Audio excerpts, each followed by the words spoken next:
Oskar. Thank you. So yeah, thanks for the introduction. I'm a CG artist working with 3D and visual effects. Yeah, basically what he said. Don't worry, I'm just a warm-up act. I'm sure the next guy is going to be a lot better.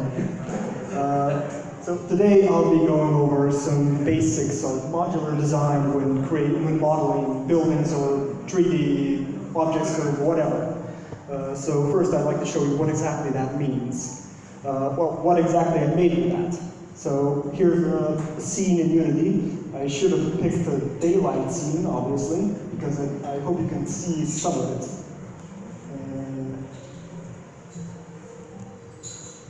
Yeah, okay, that's somewhat better.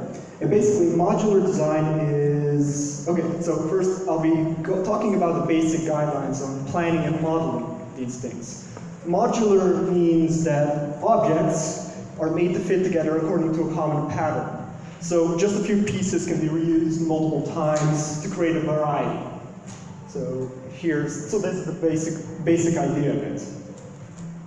Now, first there's like three most important rules, right, guidelines when it comes to making modular objects. The first of all is the grid, which I don't think you can see because, well, it's very transparent. However, it's there. Now, you should get very acquainted with the grid if you're going to be doing modular designs.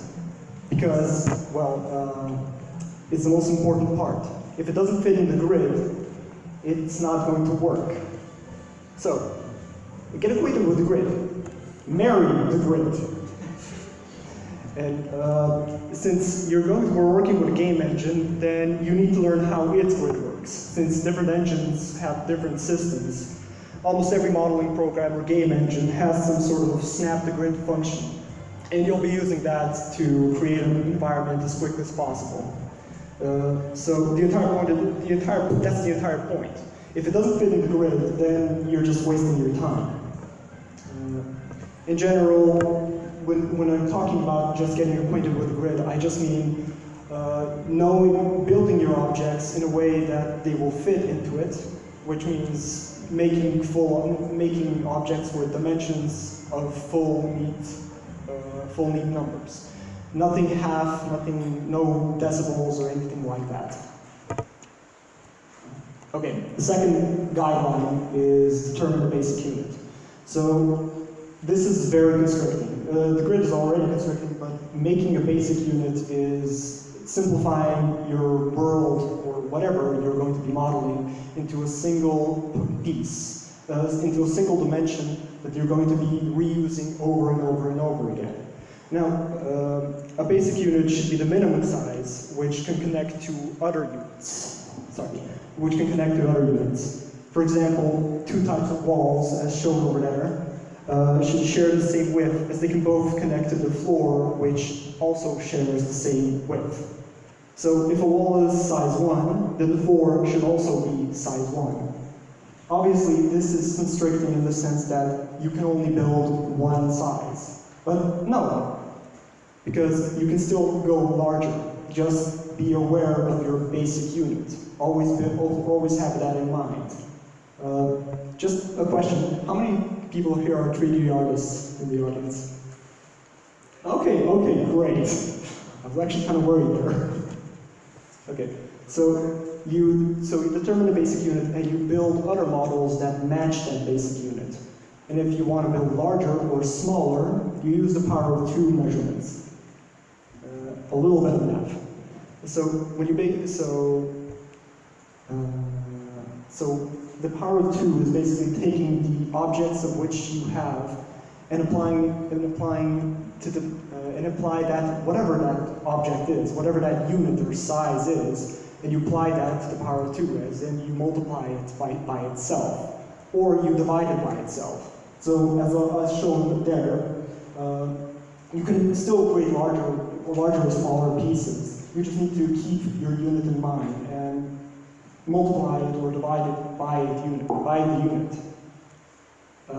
Here's a good visualization of the power of 2. All right. The third guideline, and the last one, is sensible and consistent pivot points. So when you're creating your world or whatever, you need to be very aware of where you place your pivot points, as in those are the ones that you're going to be connecting to on your game engine or your modeling software. So most objects which connect to another should have it at the point where they snap together. So the lower on the right. So that's important, because if you can't easily snap together one to the other, then you're just going to be wasting more time. Also, it's important to determine where all your connecting parts will have their pivot point. So they all have a universal pivot point. A wall should always have the same place as in the other walls. So when you place 2 and 2 together, you don't need to mix around or change it or whatever. So for circular objects, which can be connected to rotations, place it where it can be rotated appropriately. And for objects that can be mirrored or duplicates, place it at the mirror point. Otherwise, as most 3D artists, I'm sure you know, bottom center is the standard place where you would put a pivot point. That's connected to the ground. Okay. So these are like I said, these are the basics. So these are the basic guidelines. Stick to the grid, measure with a power of 2, and use consistent pivots.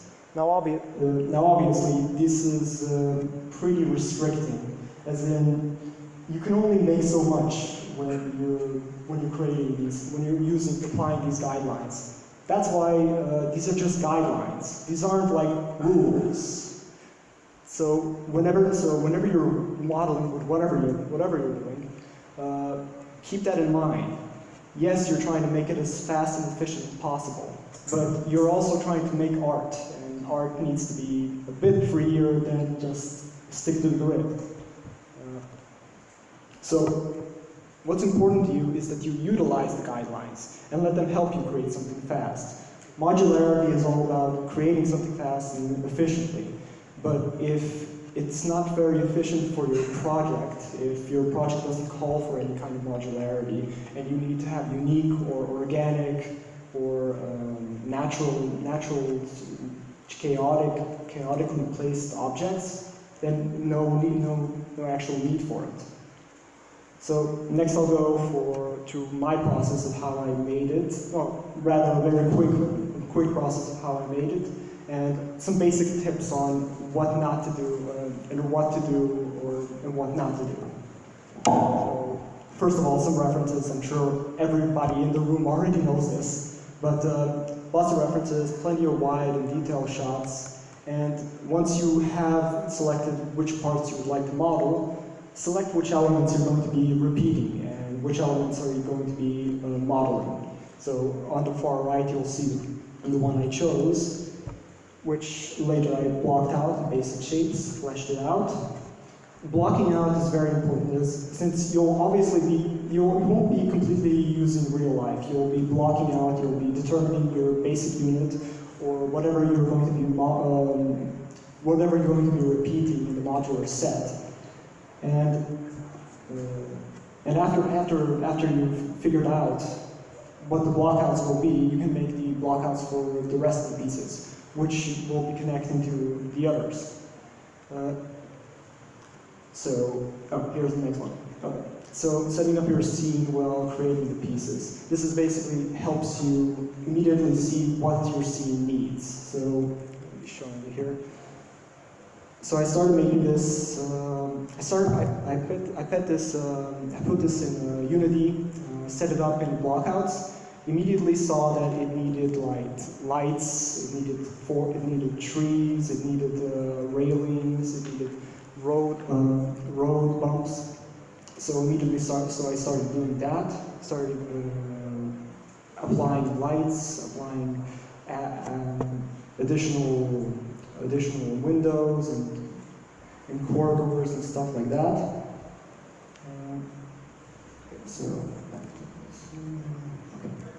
Okay, so next point is, if you're a 3D artist, you already know this, but duplicate and not copy. This basically means that whatever you're going to duplicate, any kind of change you make will apply to every other duplicate. Don't go copying and then rechanging every single object to be the same. The same goes for whatever game engine you're using. So use prefabs immediately. If you're not going to, first of all, learn the program, obviously, but if you're not going to be using prefabs, you're just going to be wasting time figuring out which piece isn't the same as all the other ones. So parts which will go through the floor, walls, should have extra size to accommodate length. Kind of like that sentence. Sorry about that. Since a modular kit is meant to be versatile, if you can spare the extra faces, model the object so it can be viewed from different angles. So, not really sure if you're going to be able to see that, but pieces where you're technically not going to be able to see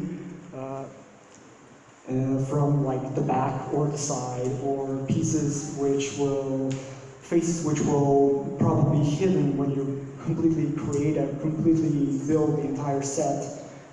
You might be able to still see them if you rearrange it in a different way. So if you can spare it, if you can actually spare it, then try and make it as visible from all points of view as much as possible, because then you can use it in different ways.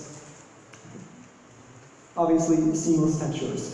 This is fairly simple, just know which textures to pick, and obviously which modular pieces you're going to be making. Otherwise, make unique pieces. And get organized. If you're going to be using these things over and over and over again, name it correctly. Give proper file names, give proper folders, and make sure to back up your saves. Okay, so what I would have done if I was doing it again, I would have better planned the project, because I started with basically this building here.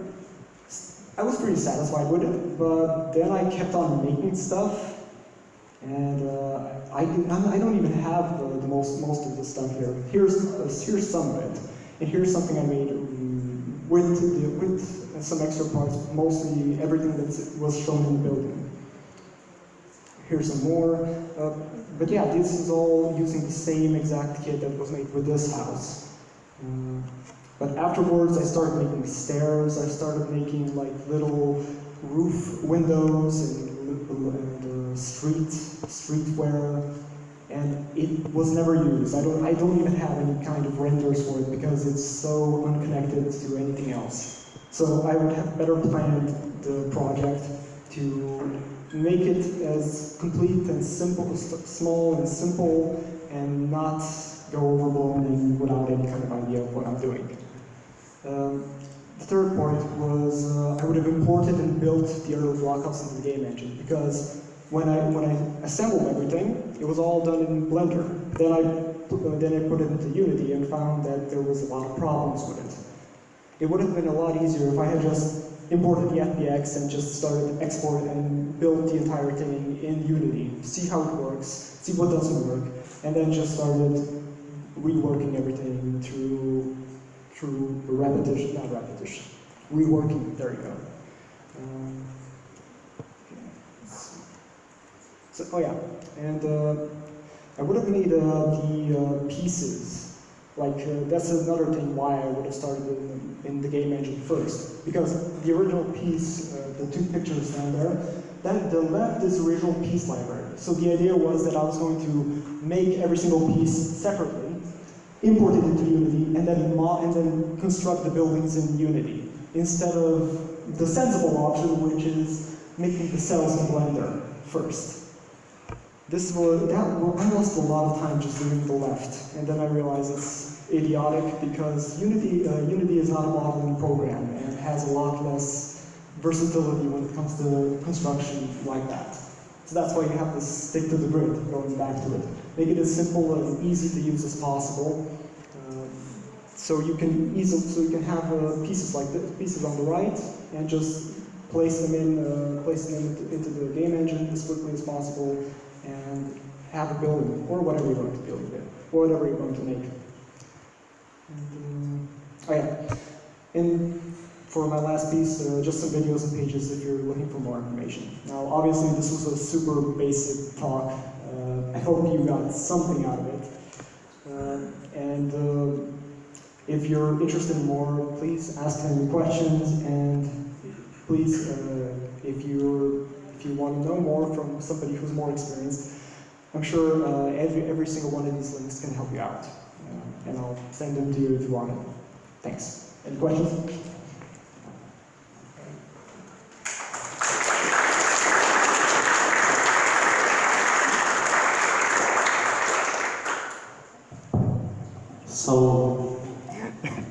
So how long did it take you to make those set pieces, and how many pieces are there?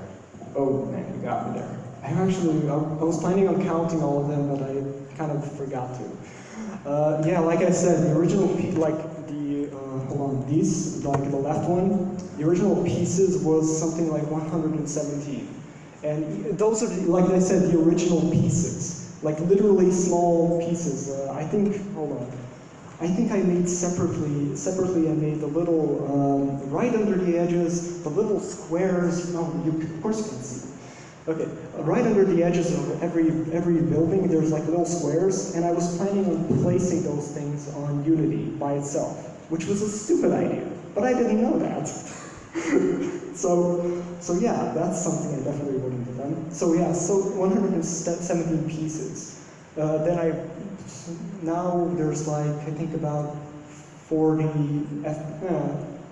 something like 60 FBX files in the Unity engine. So yeah, I'd say it's about there. Oh, how long did it take? I don't want to answer that. Sorry. Did you use any materials? Sorry? Like, did you make a concrete maybe material? Oh yeah. Oh no, I just used the painter, substance painter. Ah, okay. Yeah, I'm sorry if you can't really, if the materials don't jump out at you. I doubt you can see anything here. If you come over here, you can probably see it. But yeah, I just use substance painter. I'm not that into textures, to be honest.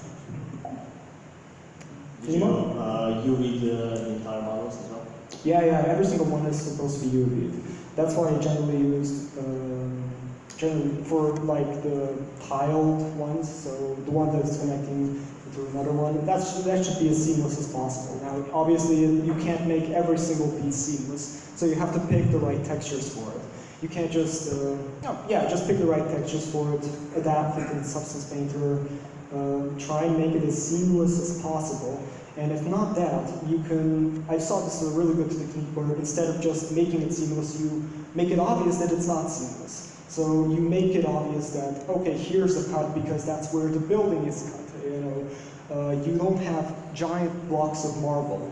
You can go see architecture in real life and see, oh, okay, this is where one piece of the block is. Here's the next piece. Actually, modularity is very similar in the real world as the same as it is in 3D modeling. So just try and recreate real life, and you'll figure something out, I guess.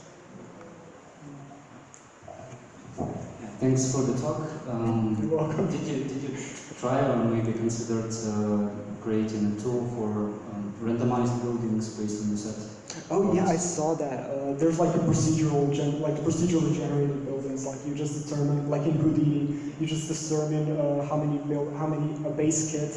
You determine how big it is. It's kind of amazing. I did not get that close. I'm still at the actual making the buildings like that. But yeah, I did check that out. It's really fascinating. But no, I can barely figure out Unity. So no, I'm not that level. Sorry. Next step. Next step. Yeah, sure. That'd be cool. Yeah. Any more questions? Yeah, did you try Unreal? Sorry, Unreal? Yeah. I did. Mostly, I tried Unreal. It looks better from the start. It really does. But the reason why I started Unity is because I wanted to practice for a future project, which might happen. So this was this was perfect for me to figure out Unity, cut my teeth, try it out, and just get acquainted with it. And it helped a lot. And one more question about the folder structure. How did it look like? Hold on. No, I don't have it. Okay. how did it look like? Are you talking about, well, first I started it just in the Blender. Blender file with references, and just a single Blender file with the materials. Then when I started in Unity, I set up like assets, prefabs, assets, so you got assets, you got it divided into materials, FBX, prefabs. Yeah, that was basically it.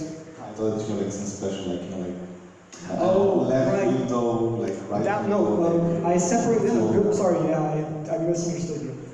Yeah, I didn't separate it by maps, I separated it by file names. Because I looked, here's a really great link by the way, Fallout 4 Modular Designs. They basically they have like a 1 hour long talk about just modular design, modular buildings, and how to design environments. And it's a very good talk, I definitely recommend it. And they got me the idea, instead I wanted to do that, like do it in file maps. But then I saw, oh, okay, just name it. So you got cell, you got window, you got A, whatever. Or you got cell, you got wall, you got bars, 6 feet tall, stuff like that. Not 6 bars tall. So I, instead of maps, I use names. Yeah. Any more questions? Okay, thank you, Oskar. Yep. Now we do Thanks for listening.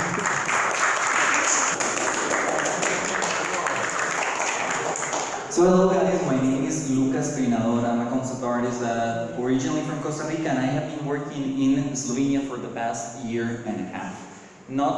You can see already the name of the talk. It's not like I'm an expert, you guys, but I think that these are things that will maybe ease the painful process of change for people that want to get into a gaming studio, and for people that are already in gaming studios, maybe this will be useful to reconsider for some people. All right? So, let's start by saying what I'm going to do. So these tips are for everyone, not only for artists, because I think that when Rob was interested on the talk that we were going to do, I wanted to tell, that talk for you guys. I asked him like how many of the people that are coming are artists, how many are developers, the artists, etc. And he told me that it was just a mixed crowd. So I thought, what can I give people of value that would work for everyone, not only for artists? Because of course, myself as an artist, I would like to give more specific topics, but I made these tips for absolutely everyone, so hopefully all of you guys, doesn't matter, developers or whatever, are going to be able to extract some value out of it. So, there we go. Who am I? I'm Lucas. I come from this little country named Costa Rica. And I actually studied digital animation back in Costa Rica. Then I worked for a little studio back home, like a super small studio, the size of a studio that you only have one artist. But I learned a lot of that, a lot of the important things of working with people in that little studio. Then I worked as a teacher in university, and yada yada, I ended up coming into Slovenia. So, point numero uno, you don't know shit. So what do I mean with this? Well, I went around to different people in the studio and I asked them, what is the biggest surprise that you guys found out during your first studio job? And to my coworkers, for some of them, their work was their first studio job, but for all other people, they already had some other experience. So, what were the type of answers? Well, what do you guys think? What do you guys think would be the biggest surprise? Kirill? I don't know, man. What was your biggest surprise? Well, wonderful people around. Yeah. That is something. But for most of the people that I asked, their answers were that they didn't know what they were doing before coming into the studio. So I'm gonna read you a couple of the answers of the people that they said, and some of them are, I didn't know anything before coming to my first job. Another person said, I thought I would get the hang of it in a year. I didn't. University didn't teach me this. Or, people with experience look like magicians. Right? One of those is actually my own quote, because I have the same feeling when I get into my job. I thought like, alright, I know what I'm doing. I already went to a little studio. I know how to paint. I know how to do this thing. Well, not. All right? So why is this important for you guys? Well, if you're already working for a studio, then you know how it is. If you're trying to get into a studio, you have to realize that you're going to go there and you're going to feel a little bit lost. I don't know how many of you guys, like, actually please raise your hands, people that are working already in the studio right now. Alright, so we have a lot of people. So this tip is maybe useful for the other people that want to get into these studios, and for you to realize that once you get into it, just relax. People know that this transition process is hard, that you need some mentoring, that you need to be taken care of and taught the basics of the studio, okay? This is something important. If you feel right now, if you're outside of a studio and you feel like you're this very, like, the person that is killing it in university, and you guys feel that, yeah, for sure, I know my stuff, I know my shit, I know that I will go to the studio, I will rock it. Well, nobody likes these guys. Just for you to consider, if you are a person that really knows their stuff, their craft, try to go with a humble perspective to that studio, and try to not be this dude that is trying to push his ideas, his or her ideas to everyone, and making everyone roll their eyes, okay? So if you have a big ego, make sure that you have something to back it up. Point number 2, número 2, and this attitude is your rise, okay? So what do I mean with rise? Well, as I told you guys, I'm from Costa Rica, and there is something essential in Costa Rica. For every Costa Rican, rice is essential. If you don't eat rice, you don't feel full. I'm sure that my fellow Indians will understand, because we have the same, I know, we have the same habits. So we eat it during breakfast, and we eat during lunch, and we eat it during dinner. If we don't eat rice, we don't know what we're doing. So, as well as rice essential, I went to my coworkers and I asked them, like, what is the most important skill for you to consider someone as a worthy possible coworker? Or how do you value a possible coworker? And guess what are the answers? Kirill? Communication. Oh my god. Yeah, well, for me it's definitely like curiosity and communication. Let's keep that in mind. Let's keep that in mind. You know? What was the answer? Well, surprisingly, for most people, they told me, you have 2 different sets of skills. And let me explain this. Probably you guys already know this. You have hard and soft skills, right? You guys know what they are, right?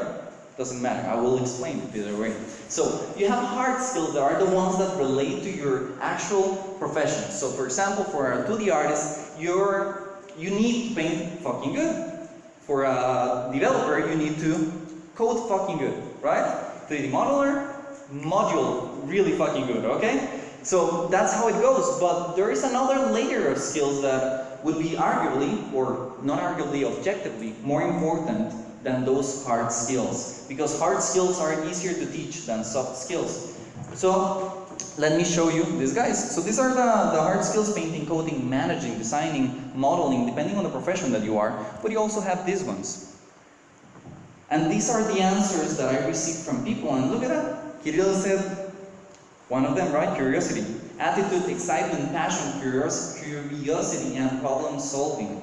So this is for you to realize that nobody actually wants to have a coworker, or it's not necessary to have a coworker that knows to paint like a master and can solve everything at once, because games are done by a lot of people. So you guys need to work with a lot of people, and for that the soft skills are way more important than the hard skills. And something that I was actually really curious for me was to hear that people were talking much more about the attitude than anything else. Look at this: attitude, excitement, passion, curiosity. So these type of things that you show towards your craft are more important than anything else. If you guys feel maybe not that passionate about your work right now, maybe you're in the wrong path, okay? So maybe you can switch it up, like seriously, if you are like right now a 2D artist and you feel like, I don't want to paint so much, maybe consider going to 3D, maybe you will find your craft in there. Alright, so This goes to point número 3, and that is communication is your beans. So, I lied to you guys. I lied to you. For Costa Ricans, rice is not the only essential food. Beans are. You need your rice plus your beans. That's a full meal. You eat it during breakfast, you eat it during lunch, you eat it during dinner. And then you feel happy. I miss them so much, guys. You cannot believe. So as I lied to you with the food, I also lied to you with the values. There was one, the most important value that people mentioned. What was it? You guys know what was it, right? Kirill, what is it? Too much attention, guys. Kirill said it. Like, seriously, Kirill said it. The most important, of course, it was also in the title, the most important skill that people mentioned in this list was communication. So, just to explain you how important this was, I will tell you, if you go to an artist, I went to an artist, ask him, who do you think needs better communication skills, an artist or a developer? Well, the artist says, of course the artist. We need to communicate. We are communicators, visual communicators. We need to do that really, really good. We have to sell ideas. The developers on the other side, you know, they're doing their thing. They're alone, so they can be a little bit more solo. Right? Makes sense, makes sense. So you go to the developer, and you ask him, like, who needs more or better communication? The artist or the developer? Sorry that I'm excluding the other fields, alright? We're gonna get to them. And guess what he says? Obviously the developers need better communication because we have to work in the same code, we have to make the same thing work. The artists, nobody messes with their drawings, so they can just be doing out there their solo thing, right? You go to a third person, a QA, and you ask her, who needs more communication out of the company? And she says, guess what? She says QA. She's QA, she says QA needs the best communication skills. Because we are the ones that are uniting all the departments together. Artists are doing their own thing, their own solo thing. Developers are doing their own solo thing. So we need it. So what is the lesson out of this? What is the lesson out of this? We all need communication. And we all think it's absolutely essential for each one of our fields. But we think that it's not that important for the other one. So yes, communication is essential for all the fields. It's the most important soft skill. And not only that, if you don't have good communication skills, you're not going to get far. So develop that one at least. And that is point numero bonus, because I actually had another point, but 3 sounds better than 4, so I just put 3 in there. So this one is show yourself, damn it, and this is one that I actually feel really passionate about, because it reflects very much in my own life and how I got the job here and, you know, the opportunities that come my way. So I want to share with you guys. What do I mean with this? Well, it is very important that when you go you try to put yourself in a professional position, you know that putting yourself out there, just showing yourself outside, makes you is the best practice that you guys can do to find a job. So this is, you know, a little study that I found out from 2015. I cheated because I was looking exactly for these answers, but I curiously found it like very, very well. So this is a study from 2015 talking about the most important source for companies to find their employees. And I want you to go and bring your attention to the first one. It says online resources and information. And of course that is obvious. Like imagine, this was 2015, now it's even more important, but you guys know that everyone finds their jobs online, right? Nowadays, you put yourself out there, especially for artists, you put your portfolio out there, people find you, they give you freelance gigs or in-house studio. But what happens with the second one? Connections with close friends or family. That is the second one. And it makes sense. How many people do you know that find their jobs through like my cousin or this best friend that I had from school? And what happens with the next one? Professional work connections. And the next one, acquaintances or friends of friends. So this is only to tell you guys that going outside, going to this type of events, putting yourself, your work out there, showing your passion to other people, and showing that you actually care about what you do. Try to not be, too pushy and like, look at my portfolio, look at it. Just try to not be like that. But look how important it is for you guys to show your work. So, the last thing that I want you to take from this is just put yourself out there, okay? Thank you very much.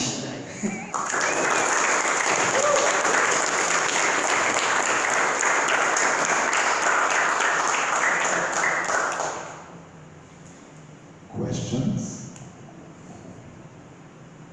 I think my talk is not suitable for questions. So then I have the second question. What was the, how to say, key attribute that you would say that nobody doesn't care about it? That it's like That you want, sorry? key attribute about one person that Yes. nobody cares about it. Like that you say you don't need to focus on that attribute or on that skill or on that soft skill or whatever. The only thing that came to mind is your body odor, but it actually is really important. It's really important, so you guys do care about your body odor, okay? What's the second thing that comes to mind? I don't know, there are a lot of things that you actually don't care about, for example, how you manage your private life. If you manage your private life different than your work life, you shouldn't care about that, or anything that relates to outside of work life. If you have your work life, your work balanced, and your soft skills are good in the work, doesn't matter how much you destroy your private life, as long as you do your job nicely, I think. Another question? I guess that's it. Thank you very much. Thank you.